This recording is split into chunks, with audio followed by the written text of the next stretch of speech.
Welcome to the Real Board Loft. I'm Trip Forman. Today we're talking about the Roger Hinds Renaissance in Surftech TufLite construction. So the previous boards that we've talked about with the Roger Hinds Surftech collab have all been in EPS epoxy fusion HD construction, and all of those epoxy constructions have been focused on deck durability and performance, meaning lightweight, flex, and also the longevity of like holding that flex pattern.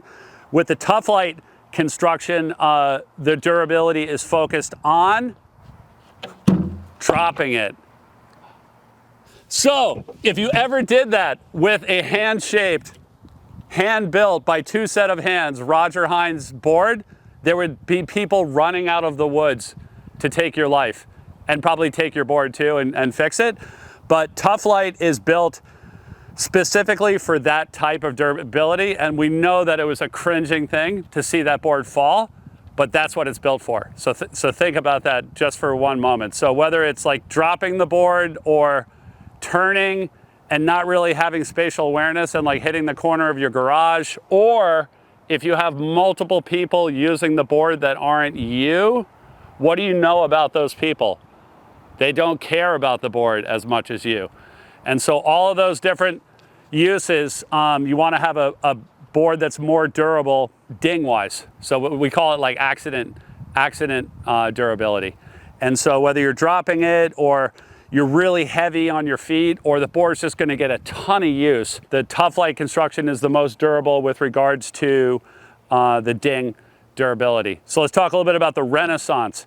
The Renaissance is Roger's longboard design, starting with the outlines and rocker that he was using mid-60s, just before the shortboard revolution took off. Then he's modernized it, subtle tweaks to the rocker, subtle tweaks to the bottom contours, and then quite a bit of work on the rail. Roger spends a ton of time working on his rail shape, and even like all the way up to the 10-0, you can really see how foiled out these rails are. Like, and if you look at it like along the length of the board, you also look at it nose to tail.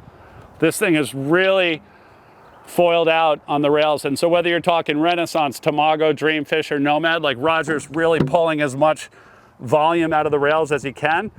This 10-0 is 3 3/8 thick, but on the rail, it's got the rail of probably a 2 3/4, 2 and maybe 7/8 on the rail, but I would say more like 2 3/4, really pulled.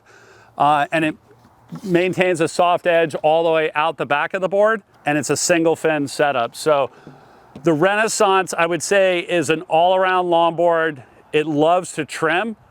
It has a really wide range of conditions. You could ride it in small waves. I wouldn't necessarily say it's the best longboard for bigger waves, but it is like, as long as it's slopey, it'll handle a good amount of speed because it's not overly wide. And I wouldn't necessarily call it a dedicated nose rider as well. You can see that it doesn't have as much nose area or a super deep nose concave like a lot of nose riders would. And so this is more of an all-around 10-footer that you can use for trimming, for cross-stepping, gliding style, like glider style surfing, riding from the center of the board. A lot of people would call this like a Phil Edwards style longboard. Although if you're as good as Cody Craig, then obviously you're going to be on the nose 99% of the time. But if you're not as good of a nose rider, there's other boards out there that are better than this board at nose riding.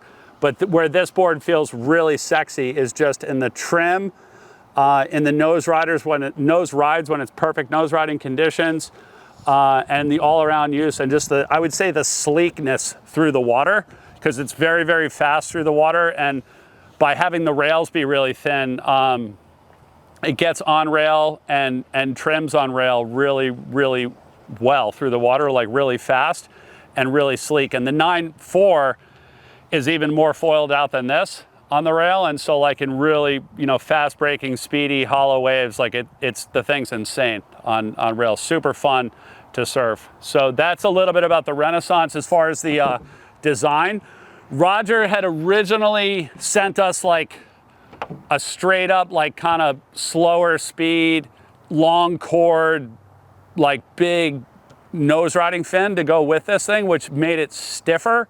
It nose rode, if that's a word, a little bit better, but it definitely made the board stiffer and it didn't really turn as well. And so we went with, because of like kind of feeling that the board had more all-around attributes than only nose riding attributes, we gave it a little bit sleeker fin to kind of match the sleekness of the performance of the board. And this is a Futures 10-inch, like kind of raked longboard fin. And a lot of different fin manufacturers make a fin like this, but basically just wanted to have the depth for nose riding and the depth for balancing out the board and the tail width, but having the fin have more speed potential and not really slow the board down. Because with that like old school log fin, this thing would get up to a certain speed and then it just wouldn't go any faster, where this fin, like, it would break through that speed wall and keep going faster and faster. So definitely recommend something like that on this board. If you want to use it only in nose riding conditions or like in slower breaking small dribbly waves, then you can go with that Roger Hinds fin, and that'll be a good like second fin for the board. Again, it's available in a 10.0 and a 9.4. It's the Renaissance from Roger Hinds, built in Surftech TufLite construction. If you have any questions about the Renaissance, or you'd like to go ahead and order one, you can give us a call at the shop, 252-987-6000, or look us up online, realwatersports.com/surfing. Thanks for tuning in.